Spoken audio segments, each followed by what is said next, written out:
छात्रों नमस्कार। इस वीडियो में मैं आप लोगों को बताने वाला हूँ क्लास 8 हिंदी का मोस्ट इम्पोर्टेंट ऑब्जेक्टिव प्रश्न जो नॉन हिंदी है यानी क्लास 10th में भी पूछे जाते हैं मेरे भाई। लेकिन ये क्लास 8 की हिंदी है और नॉन हिंदी जो लेता है बच्चा यानी उर्दू लेता है उसके लिए भी ये 10th में पूछा जाता है। पहला प्रश्न है कि प्रेमचंद्र लिखित कहानी का नाम क्या है। तो ये हो जाएगा मेरे भाई ईदगाह यानी गो ऑप्शन हो जाएगा, सी ऑप्शन हो जाएगा राइट आंसर। अगला प्रश्न क्या कहता है देख लेते हैं उसको एक बार ध्यान से। अगला प्रश्न कह रहा है कि हामिद ने कितने पैसे में चिमटा खरीदा था। तो हामिद ने कितने पैसे में चिमटा खरीदा था, 3 पैसे में खरीदा था, ऑप्शन नंबर सी यानी कि गो। मैं सी कह रहा हूँ तो आप गो समझ देना। हामिद ने चिमटा खरीदा और सम्मी ने मेरे भाई क्या खरीदा था, तो खंजड़ी खरीदा था, ऑप्शन नंबर सी हो जाएगा। अगला प्रश्न देख रहे हैं कि हामिद की दादी का नाम क्या है। तो हामिद की दादी का नाम अमीना है, ऑप्शन नंबर बी सही होगा। अगला प्रश्न है कि हामिद ने चिमटा क्यों खरीदा। तो उसकी दादी की क्या होती थी, रोटी सेकने में उंगली जड़ जाती थी, तो ऑप्शन नंबर डी हो जाएगा। अगला प्रश्न है कि हामिद खिलौने की जगह अपनी दादी के लिए क्या खरीद कर लाता है। तो चिमटा खरीद कर लाया था, तो ऑप्शन नंबर इसका हो जाएगा हमारे भाई क्या, तो डी हो जाएगा, ऑप्शन नंबर डी। अगला प्रश्न है कि ईदगाह शीर्षक कहानी किसकी रचना है। तो यह हो जाएगा मुंशी प्रेमचंद्र का, ऑप्शन नंबर ए हो जाएगा। अगला प्रश्न है कि ईदगाह कहानी आधारित है। तो ईदगाह कहानी तो ये किस पर आधारित है। तो ये आधारित है मेरे भाई ऑप्शन नंबर गो यानी कि बाल मनोविज्ञान पर आधारित है, तो ऑप्शन नंबर गो यानी सी हो जाएगा, है ना। अगला प्रश्न देख रहे हैं कि ईदगाह कहानी वंचित बचपन की परिस्थितियों पर किस ढंग से टिप्पणी करती हैं। तो मार्मिक ढंग से, ऑप्शन नंबर ए हो जाएगा इसका करेक्ट आंसर। अगला प्रश्न है कि ईदगाह कहानी की मुख्य विशेषताएं क्या है। तो आप लोग बताइए ईदगाह कहानी की मुख्य विशेषताएं क्या हैं। तो इसका करेक्ट आंसर हो जाएगा ऑप्शन नंबर ख यानी कि अभाव एवं चुनौती बच्चों की परिपक्व बनाती हैं, तो ऑप्शन नंबर बी हो जाएगा यानी ख हो जाएगा। अगला प्रश्न है कि ईदगाह के पास किन वृक्षों की छाया है। तो ईदगाह के पास मेरे भाई इमली वृक्ष की छाया थी, तो ऑप्शन नंबर बी हो जाएगा यानी कि गौ हो जाएगा।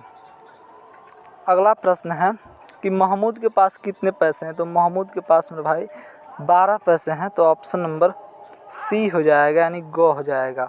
अगला प्रश्न है कि महमूद कौन सा खिलौना खरीदा है। तो महमूद मेरे भाई क्या खरीदा था। तो महमूद साधु नहीं खरीदा था, महमूद सिपाही खरीदा था, तो ऑप्शन नंबर डी हो जाएगा। एक एक प्रश्न को ध्यान से देखते चलना। अगला प्रश्न है 14 नंबर प्रश्न की कैसा जीवन बाल बन को व्यस्त की तरह, ऑप्शन नंबर ख अभावग्रस्त हो जाएगा, इसका correct answer option number B. अगला प्रश्न है कि 15 पैसे हैं, 15 पैसे किसके पास हैं। तो मेरे भाई मोहसिन के पास हैं, तो ऑप्शन नंबर डी हो जाएगा। अगला प्रश्न है कि मोहसिन के पास कितने पैसे हैं। तो मोहसिन के पास 15 पैसे हैं, तो ऑप्शन नंबर क हो जाएगा यानी ए हो जाएगा। अगला प्रश्न है कि अमीना कैसी थी। तो अमीना मेरे भाई कैसी थी, तो हामिद की दादी थी। कौन थी, तो हामिद की दादी थी। अगला प्रश्न है कि रमज़ान के कितने दिनों के बाद ईद आती हैं, अथवा ईद पाठ में ईद कितने रोज़ों के बाद आती हैं। तो इसका करेक्ट आंसर हो जाएगा मेरे भाई कि 30 दिनों बाद ईद आती हैं, तो ऑप्शन नंबर सी हो जाएगा यानी गो हो जाएगा। अगला प्रश्न है कि गांव से ईद कितनी कोस दूर था। तो गांव से ईद मेरे भाई 3 कोस दूर था, तो ऑप्शन नंबर बी हो जाएगा। अगला प्रश्न है कि हामिद के दोस्तों का नाम है। तो हामिद का दोस्त का क्या नाम है मेरे भाई, तो इनमें से सभी हैं यानी महमूद, नूरे, मोहसिन, इनमें से सभी हैं, तो ऑप्शन नंबर डी हो जाएगा। अगला प्रश्न है कि मेले में हामिद क्या खरीदता है। तो मेले में हामिद चिमटा खरीदता है, तो ऑप्शन नंबर डी हो जाएगा। अगला प्रश्न है कि मेले में सम्मी ने क्या खरीदा था। तो मेले में सम्मी क्या खरीदा था मेरे भाई, तो खंजड़ी खरीदा था, सम्मी ने खंजड़ी खरीदा था, तो ऑप्शन नंबर डी हो जाएगा। अगला प्रश्न है कि मोहसिन मेले में कौन सी मिठाई खरीदता है। तो मोहसिन मेले में मेरे भाई रेवड़िया खरीदता है, तो ऑप्शन नंबर ए हो जाएगा। अगला प्रश्न है कि प्रेमचंद्र रचित पाठ पुस्तक के बीच पुस्तक की कौन सी कहानी बाल मनोविज्ञान पर आधारित है। तो मेरे भाई ईदगाह हो जाएगा, ऑप्शन नंबर डी हो जाएगा ईदगाह। अगला प्रश्न है कि हामिद ने अपराधी भाव से कहा, तुम्हारी उंगलियां तवे से जल जाती थी, इसलिए मैंने इसे ले लिया। तो उपयुक्त गद्यांश किस पाठ से लिया गया है? तो ये मेरे भाई ईदगाह से लिया गया है, यानी ऑप्शन नंबर ए हो जाएगा। अगला प्रश्न है कि हामिद किस कहानी के प्रमुख पात्र हैं? तो हामिद मेरे भाई ईदगाह कहानी के प्रमुख पात्र हैं, तो ऑप्शन नंबर सी हो जाएगा। अगला है कि चिमटा देखकर अमीना के मन कैसे भाव उठा? तो चिमटा देखकर अमीना के मन मेरे भाई स्नेह के अतिरिक्त भाव उठा, तो ऑप्शन नंबर मेरे भाई सी हो जाएगा। अगला प्रश्न है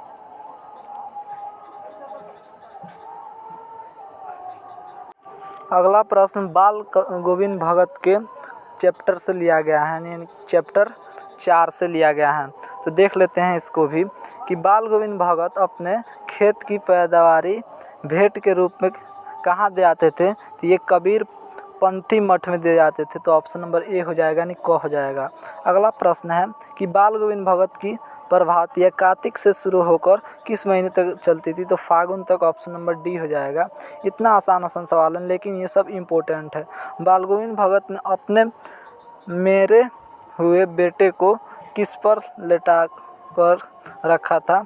तो मेरे भाई यह लटा कर रखा था चटाई पर, यानी ऑप्शन नंबर ए हो जाएगा, यानी क हो जाएगा। अगला देखते हैं बाल गोविंद भगत किसे साहब मानते थे? तो बाल गोविंद भगत मेरे भाई कबीर को साहब मानते, तो ऑप्शन नंबर सी सही हो जाएगा। अगला प्रश्न है कि बाल गोविंद भगत की संगीत साधन का उत्सव देखा गया, तो ऑप्शन नंबर क में देखा गया, यानी बेटे की मृत्यु के दिन देखा गया, ऑप्शन नंबर ए हो जाएगा। अगला प्रश्न है कि बाल गोविंद भगत की पतोहू थी, तो क्या थी मेरे भाई? तो इसका राइट आंसर हो जाएगा, इसका राइट आंसर मेरे भाई होगा क्या? तो ऑप्शन नंबर ग, यानी सुशील थी। क्या थी?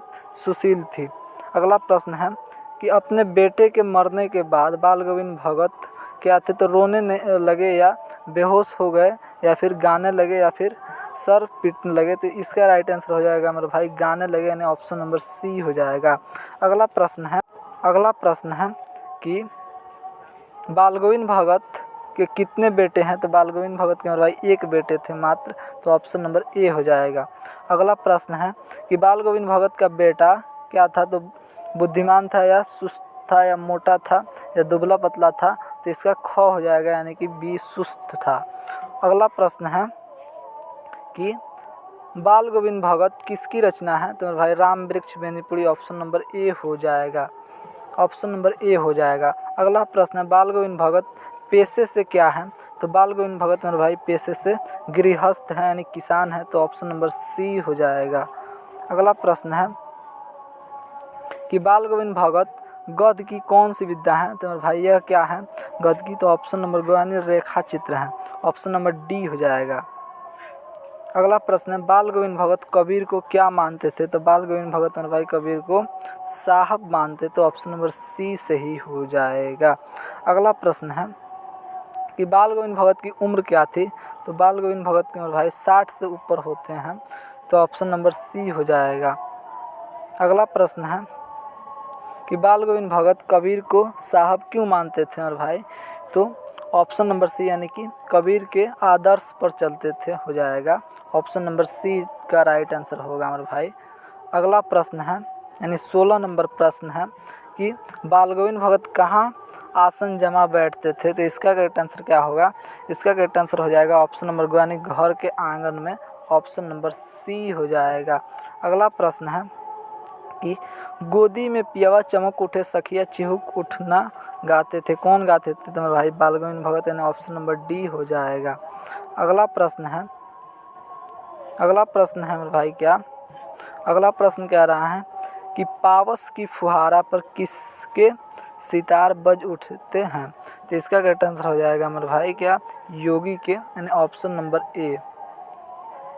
अगला प्रश्न है कि भैंस से दूध लेना है या काशीदारी कराना है, किसने कहा था? तो इसका करेक्ट आंसर हो जाएगा मेरे भाई क्या? तो ख, यानी मालिक ने कहा था, तो ऑप्शन नंबर बी इसका राइट आंसर हो जाएगा।